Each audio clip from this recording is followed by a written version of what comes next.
Olá, bem-vindos ao 5º episódio do Criminis, um podcast sobre crime e sociedade.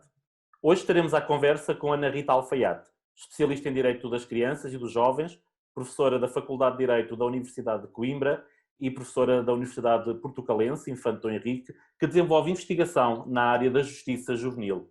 Ana Rita Alfaiate vem-nos falar de delinquência juvenil e direito. Obrigado, professora, por ter aceito o nosso convite. Muito obrigada. Obrigada pelo convite, foi um gosto aceitar e estar a falar, no fundo, com duas pessoas que conheci, uma enquanto meu aluno, outra no âmbito de um convite para um congresso e que já considero uns amigos nestas leads e nestas vidas e por isso fiquei muito contente. Também gostava de os felicitar pela iniciativa porque acho que tudo aquilo que se possa fazer nesta área, nomeadamente agora que estamos mais confinados do que nunca e, portanto, possamos ter acesso a mais informação, é sempre uma mais-valia. E, portanto, também muitos parabéns e muito obrigada pelo convite. Obrigada, professora. E para iniciar a conversa, vou pegar aqui num subtítulo de uma notícia que saiu no Jornal Público em 2016, à altura também, creio, da sua defesa da tese de doutoramento, para introduzir a conversa. E o subtítulo é: o juiz desembargador Paulo Guerra chama-lhe uma tese saudavelmente ousada. Portanto, a tese de doutoramento da professora Ana Rita foi de facto muito comentada na altura por vários órgãos de comunicação social. E a minha primeira pergunta é se nos quer falar um pouco dessa tese, do tema do seu trabalho de doutoramento e desse tema em concreto. Bem, esse título está condicionado pela amizade que me une ao Dr. Paulo Guerra, portanto eu acho que temos de ver isso também um bocadinho sob essa perspectiva. De qualquer maneira, procurando justificar a razão pela qual eu escolhi esse tema para a tese de doutoramento. Eu sempre tive uma grande dúvida existencial entre o direito penal e o direito da família, e achei que tinha de encontrar maneira, quer no mestrado, quer no doutoramento, de fazer investigação em áreas onde pudesse tocar os dois ramos do direito. Eu sei que um é de direito civil, o outro direito penal, que enfim, à partida não andariam de mãos dadas, mas acho que há temas em que eles se tocam e este do direito das crianças e jovens é necessariamente um deles. Na altura da tese de mestrado falei de crimes sexuais contra menores e depois na altura da tese de doutoramento optei pela questão da inimputabilidade penal em razão da idade. Portanto, a razão de ser para a escolha do tema foi procurar conciliar aquilo que eram as minhas duas grandes áreas de eleição, o direito da família e o direito penal, num tema em que acho que elas podem caminhar juntas. Falar um bocadinho da dissertação, eu acho que, e costumo dizer isso às pessoas cujas teses oriento, que uma dissertação deve ser a procura de pistas, nós não precisamos descobrir, acho eu, respostas, mas acho que devemos tentar fazer perguntas e tentar encontrar algumas pistas de resposta para algumas perguntas. E uma dissertação, seja ela de mestrado, seja ela de doutoramento, deve começar por isso, por um problema que nos inquiete e para o qual nós procuremos contribuir com alguma solução. Podemos chegar ao final de uma dissertação e não ter encontrado a solução, e a maior parte das vezes é precisamente isso que acontece. Mas se tivermos trabalhado seriamente nessa pesquisa da solução, eu acho que já demos um grande contributo para a discussão e acho que isso já pode ser uma dissertação, seja ela para a obtenção de que grau for. No caso desta tese, a questão da imputabilidade penal e da inimputabilidade penal, a idade para a imputabilidade penal, o facto de me parecer que aquilo que existia no sistema e que continua a existir no sistema de diferenciação entre as pessoas que são menores de idade e aquelas que são maiores e que entram em contacto com o sistema penal não se fazer como seria desejável, começou a convocar algumas reflexões da minha parte, e eu comecei com alguma curiosidade em conhecer os centros educativos. Portanto, isto começou com um trabalho de campo, de conhecimento de centros educativos, de conversar com muitas pessoas, de ouvir muitas histórias. A minha experiência era muito mais na área da proteção, da promoção e proteção do que propriamente do tutelar educativo, ou até mesmo depois do direito penal dos jovens adultos, e eu achei que tínhamos de olhar para o problema sob uma perspectiva mais alargada. Já tinha alguns conhecimentos da área da promoção e proteção, e depois fui procurar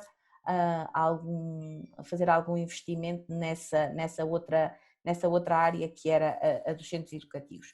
E como me deparei também com algumas questões e com algumas dúvidas, eu acho que quanto mais dúvidas nós temos, mais estamos a avançar no trabalho. Eu, a determinada altura, não tive grandes dúvidas. Havia outras hipóteses que se colocavam em cima da mesa sobre o tema para a tese de doutoramento, mas não tive grandes dúvidas que era por aí que queria caminhar. E depois, a pergunta que eu queria dar resposta, se é que existe assim uma pergunta, é se existe de facto um momento a partir do qual nós possamos dizer que as pessoas têm a capacidade, aquilo que eu chamei a capacidade para a culpa jurídico-penal, e se isso é importante. Será que é importante termos essa capacidade para a culpa jurídico-penal? Há quem diga que se calhar não precisamos de apontar esse momento, isso é só uma ficção jurídica, precisamos é de encontrar formas de executar as sanções de maneira diferente. Eu acho que o problema é prévio a isso. E acho que se calhar a legitimidade do Estado de intervir quando não existe essa capacidade para a culpa jurídico-penal nos deve fazer pensar se não há alternativas. E portanto foi procurar dar resposta a isso que... Sim, e uma das perguntas que nos vem desde logo à cabeça é: bastará punir essas pessoas? Portanto, quem é que está a falhar quando um jovem deixa de ser objeto de uma medida tutelar educativa e quem é que está a falhar? Basta punir esse jovem ou essa jovem? Eu acho que nunca basta punir, seja jovem ou não seja jovem, acho que nunca basta punir. Acho que punir só por punir é o atestado de incompetência de qualquer sistema. E, portanto, independentemente da idade daquela pessoa que se esteja a punir, e independentemente das evidências que existam, que aquela pessoa deve ser punida no caso concreto. Portanto, se a pergunta, assim, de uma forma muito simples, é: basta punir? Não, nunca basta. No caso do jovem, basta ainda menos, não é?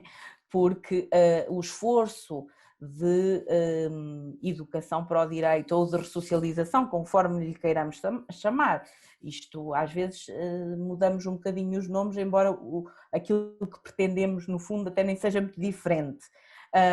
Mas as palavras também têm o seu peso, e se nós queremos distinguir, chamar-lhes nomes diferentes também não é uma coisa completamente inócua, e portanto também tem a sua importância.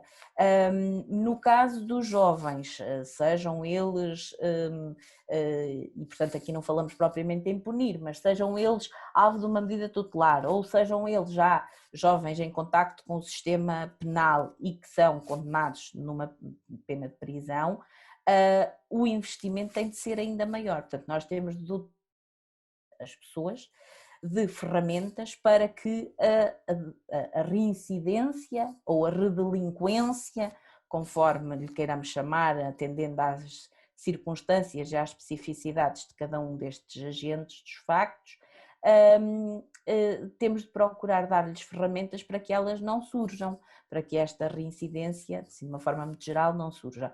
Muitas vezes apercebemos-nos que ela acontece e, portanto, que o cumprimento e o investimento do Estado na punição de uma pessoa não serviu para mais nada senão para mostrar que naquele momento a pessoa cometeu um facto e pagou por esse facto.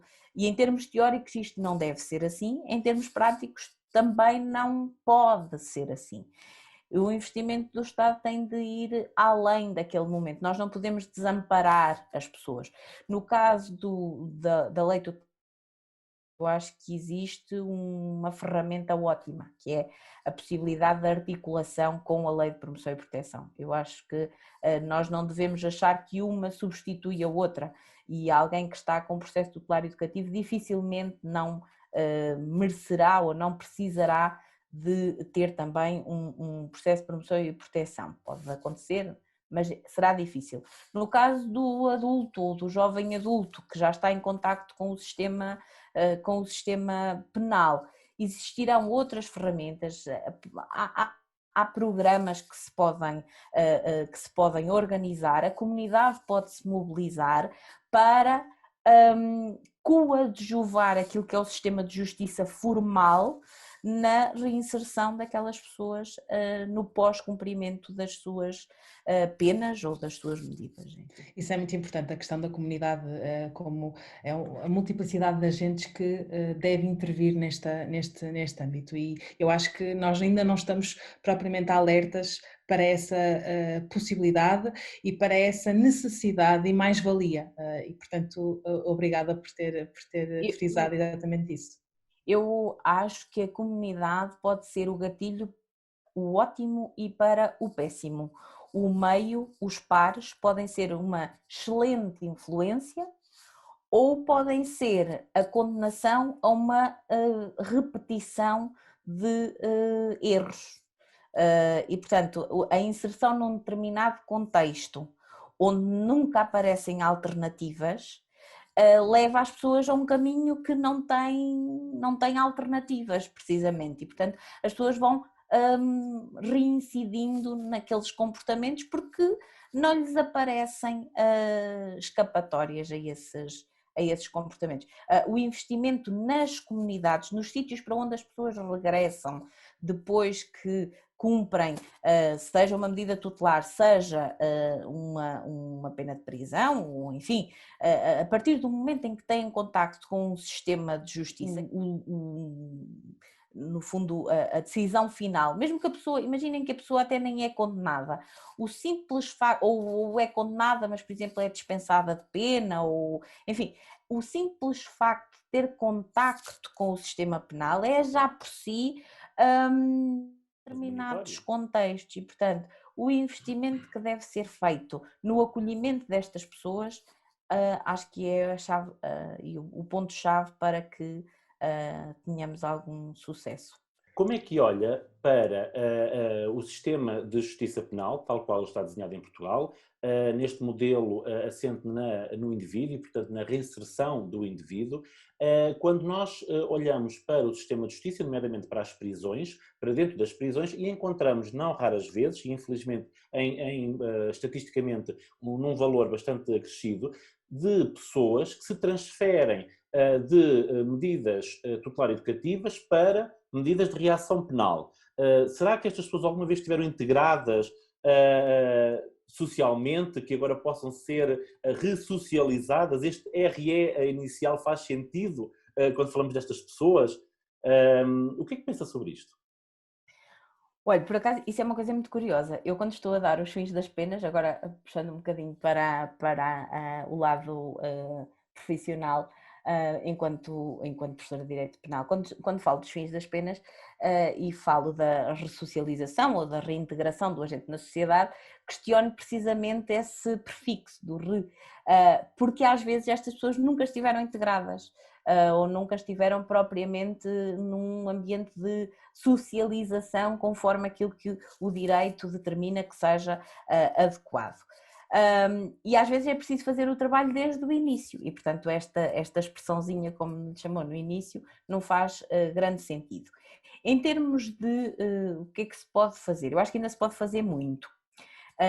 Mas também reconheço que numa altura de fracos recursos e com preocupações tão dispersas por parte, nomeadamente do nosso poder político, tudo aquilo que tem a ver com os direitos das pessoas e de uma certa franja das pessoas seja considerado menos importante.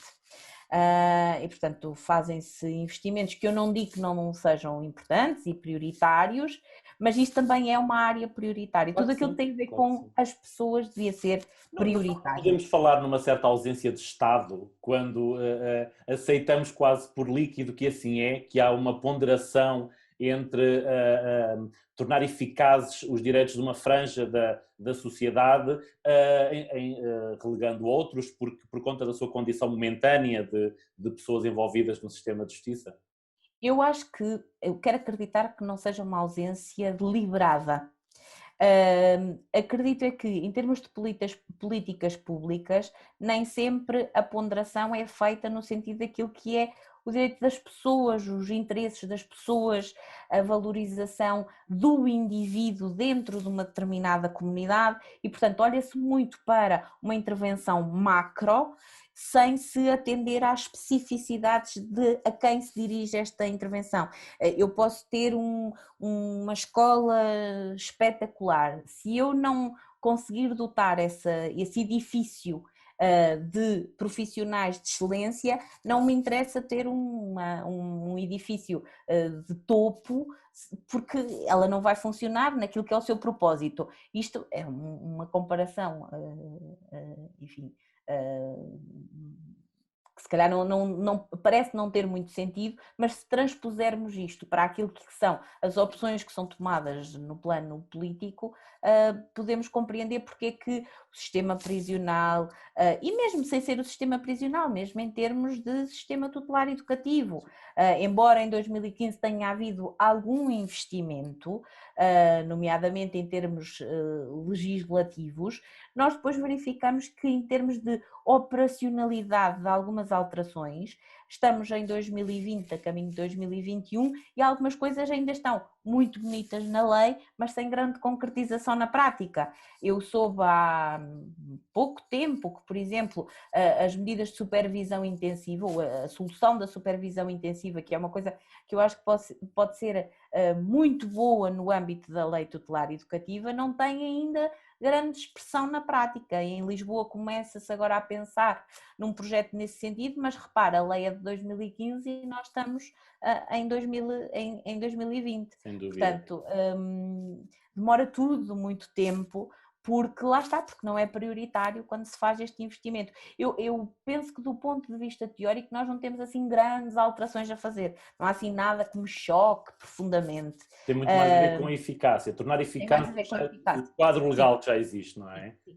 Tem Embora também acho que nós não nos podemos ficar só por essa abordagem, porque senão estarei a dar razão àquelas pessoas que dizem, então em termos de imputabilidade penal pode ficar tudo na mesma, desde que se consiga garantir que a partir dos 16 anos e até, por exemplo, aos 21, as pessoas ficam em edifícios separados, têm programas diferenciados, é-lhes sempre aplicada o regime penal especial dos jovens adultos e, portanto, existem as atenuações e, eventualmente, até a substituição ou a aplicação de medidas tutelares ou de medidas de correção em vez da pena das sanções penais.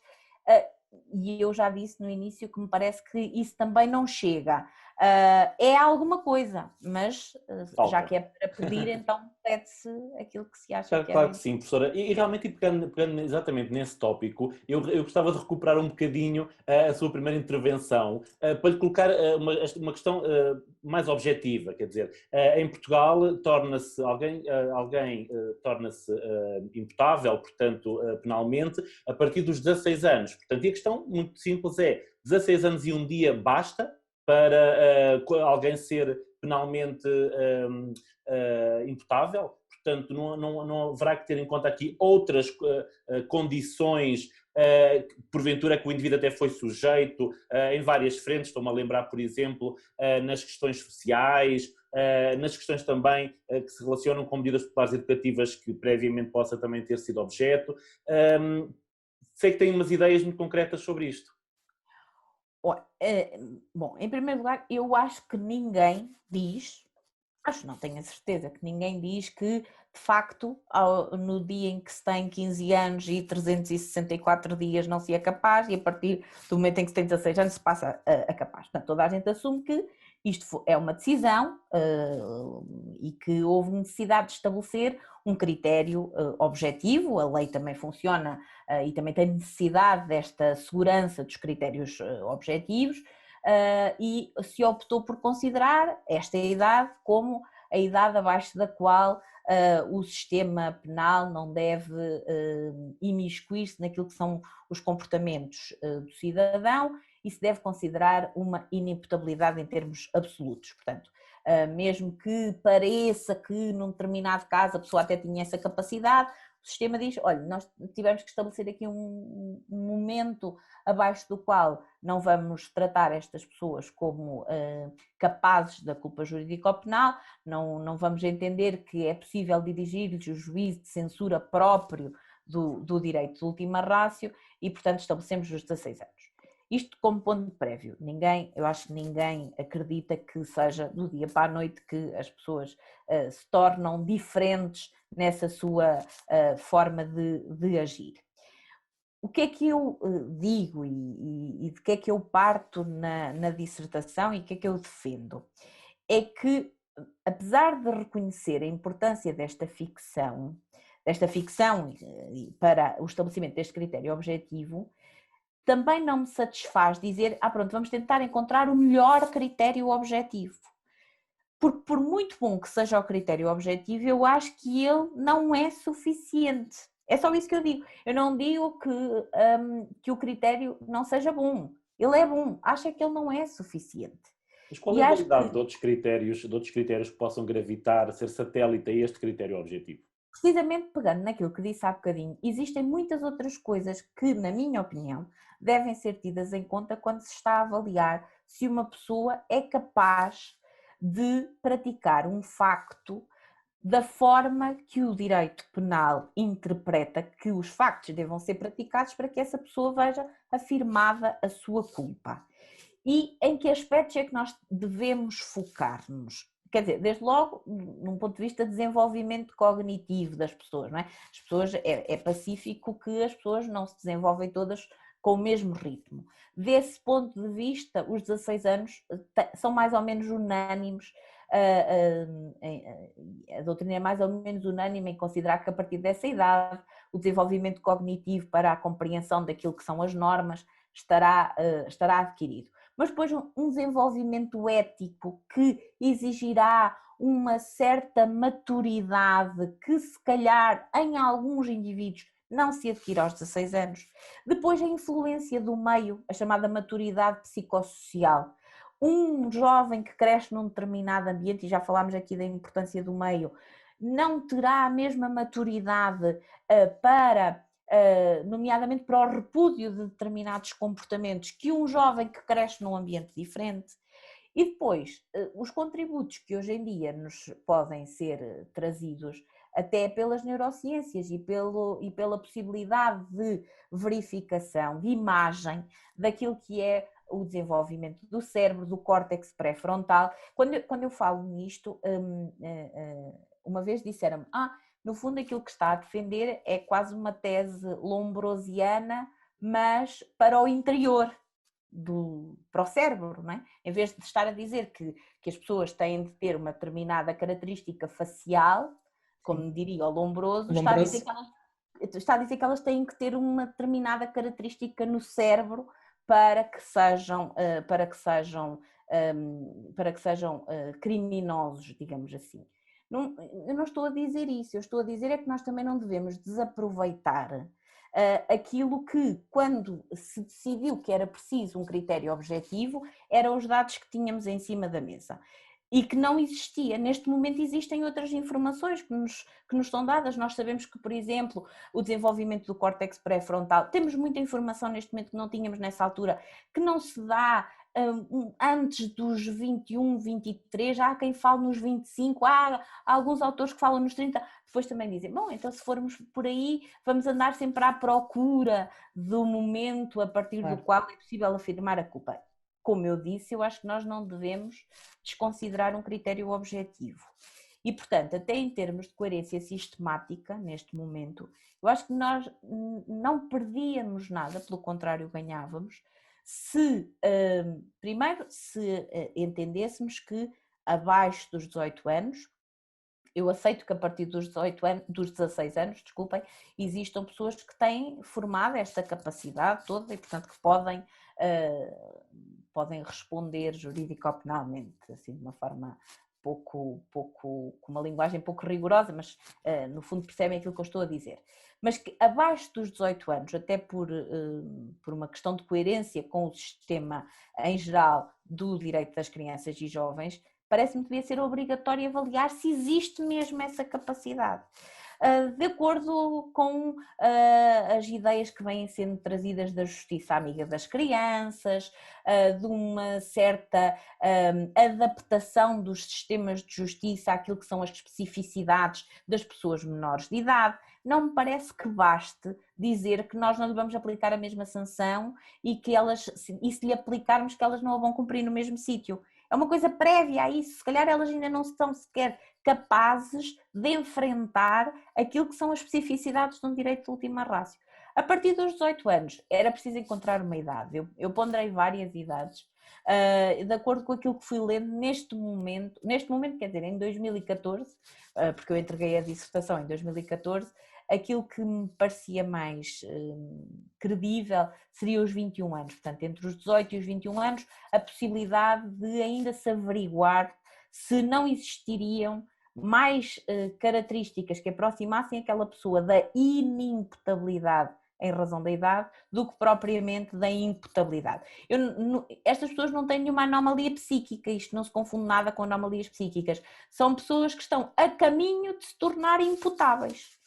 Só que ainda não chegaram lá, pronto. Hoje, se calhar, podemos avançar outras idades, 23 talvez não seja completamente absurdo. Compreendo que isto levanta algumas questões, mas acho que pelo menos refletir sobre essa possibilidade é uma coisa que não deve deixar de estar em cima da mesa. E que projeto de reinserção é que tem uma prisão para um jovem com 18 anos? Em algumas não existe nenhum propriamente, não é? Se formos muito rigorosos. E aqueles que existem, os conhecimentos que tenho, eu não tenho um conhecimento muito, muito profundo do sistema prisional, apesar de tudo conheço melhor o sistema tutelar, mas daquilo que pude aperceber-me no âmbito do sistema prisional foi que mesmo quando existe investimento, o investimento dura enquanto dura o cumprimento da sanção. E, portanto, a pessoa é completamente abandonada à sua sorte a partir do momento em que deixa de estar a cumprir a sanção.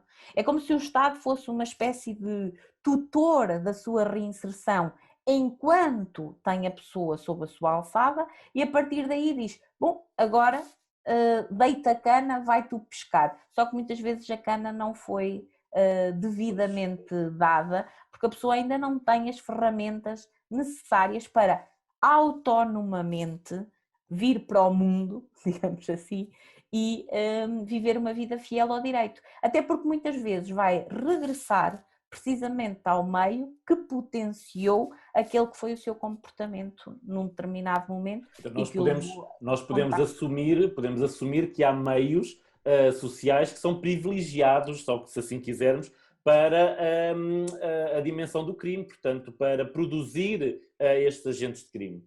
Eu acho que ninguém é condenado pelo meio. Que o afirmam. Há autores que o afirmam. Eu acho que ninguém é condenado pelo meio. Portanto, não era nessa medida que eu estava a dizer, na verdade. Sim, mas acho que o meio tem alguma influência. Sim, claro. Portanto, os não mais menos privilegiados. Não é determinante. Acho que não é determinante. Acho que nós podemos encontrar pessoas no meio absolutamente fiel ao direito que têm um comportamento desviante, e encontramos muitas vezes, e pessoas que vivem num meio absolutamente hostil àquilo que é o cumprimento da norma e que são fiéis cumpridoras do dever ser jurídico-penal. Mas o facto de se estar num determinado contexto rodeado de pessoas que assumem um determinado comportamento também não é um fator a desconsiderar completamente. Sim, portanto, eu acho que nós temos é que pensar Sim, eu acho que temos é que pensar num conjunto de fatores, nunca como um só. Um Claro, único fator nunca justificará o comportamento claro. delinquente ou criminal. Portanto, aliás, eu acho que isto também já está muito, muito trabalhado na área do direito e da própria criminologia, claro que sim. Já agora, professora, e ainda que há pouco nos tenha dito que o que falta efetivamente é aplicar aquilo que está na lei, mas considera que existiria alguma necessidade de algumas mudanças na política criminal para reduzir a taxa de reincidência criminal entre os jovens e as jovens portanto, é aqui numa idade de adolescência? Bom, quando estamos aqui a falar em reincidência penal, já estamos a falar a partir dos 16 anos. Para mim, aquilo que eu acho que devia ser alterado e que, na minha perspectiva, quer dizer, eu não fiz isto porque agora necessariamente tenho que propor uma alternativa àquilo que está escrito. Podia ter chegado confortavelmente à conclusão que as coisas estavam bem do ponto de vista legal, era preciso só fazer algumas adaptações do ponto de vista operacional, digamos assim. Eu acho que existiam vantagens que nós podemos trazer algum sucesso àquilo que é o objetivo da não reincidência, se reservarmos o direito penal ao seu papel efetivamente de última ratio. Última ratio não só relativamente à intervenção na proteção do bem jurídico, mas última ratio também, que é aquilo que eu penso que está a ser um pouco desconsiderado, última ratio também naquilo que é a ação junto de quem comete o facto. Portanto, quem comete o facto, se for possível olhar para a pessoa que comete o facto, responsabilizá-la, porque eu não acho que se deva desresponsabilizar ninguém. Acho é que há formas adaptadas de responsabilizar as pessoas consoante as suas características. Se for possível responsabilizá-la por um meio menos agressivo, menos hostil que o direito penal, isso não retira em nada mérito ao esforço de responsabilização e acredito que traga vantagens em termos de não reincidência. Porquê? Porque uma pessoa que vê ser-lhe dirigido um sistema de justiça preocupado com aquilo que é a sua capacidade de receber esse sistema, as informações desse sistema, a forma como o sistema funciona, as sanções que esse sistema prevê e executa quando ele pratica um facto, terá menos, não é menos probabilidade, mas menos apetência, parece-me, para a prática da reincidência do que a pessoa que entra num diálogo com uma coisa que é completamente desfasada da sua realidade. E por isso, até em termos de técnicos que trabalham estas áreas, a sensibilidade de alguém que está a trabalhar, não estou a dizer que uns têm de ser mais sensíveis ou menos sensíveis, até porque a palavra sensibilidade é sempre uma palavra difícil nestes contextos, mas as ferramentas de quem trabalha a ressocialização, no caso de um adulto e no caso de um jovem adulto, têm necessariamente de ser diferentes. A forma como essa ressocialização é trabalhada, ou socialização, pegando naquilo que falámos há bocadinho, tem necessariamente de ser diferente. Nós não podemos fazer um decalque daquilo que são as ferramentas que vamos dar a alguém com 30 anos para aquilo que vamos dar a alguém que tem 18, 19, 20 anos, que ainda não tem a sua formação escolar muitas vezes concluída, que ainda não tem um projeto de vida organizado. Dir-me-ão, mas também há pessoas com 40 anos que ainda não têm. Pois há, mas nós temos de tentar. Nós não podemos ir a cada caso, em termos legais, não podemos criar uma lei para cada pessoa. Depois disso, vamos olhar no caso concreto, adaptando a lei que temos. Mas em termos de grupo, acho que ainda é possível fazer mais do que aquilo que temos. Professora, o nosso tempo é limitado, é condicionado também, e portanto já estamos aqui a chegar ao fim, mas não posso encerrar o podcast sem também perguntar-lhe onde é que quem nos ouve pode encontrar portanto, o seu trabalho, a investigação sobre estas áreas, para consultar, enfim, para ler um bocadinho mais e aprofundar sobre este tema? Bem, eu costumo dizer que a seguir a fazer uma tese de doutoramento e a ter defendido uma tese de doutoramento, me empenhei numas 2 outras tarefas que me impediram ainda me têm impedido de fazer a publicação da dissertação. Portanto, eu tive 2 bebés muito seguidos e não fiz ainda a publicação da dissertação. De todo o modo, ela está disponível no repositório da Faculdade de Direito da Universidade de Coimbra, na sua versão entregue ao júri, portanto, com necessárias adaptações para o momento de uma publicação, mas que no essencial enfim, não está muito desatualizado. Depois existem alguns artigos que foram sendo publicados que pegam em algumas partes do problema, digamos assim. Há um artigo publicado na revista do Centro de Estudos Judiciários, um outro no livro de homenagem ao professor Costa Andrade.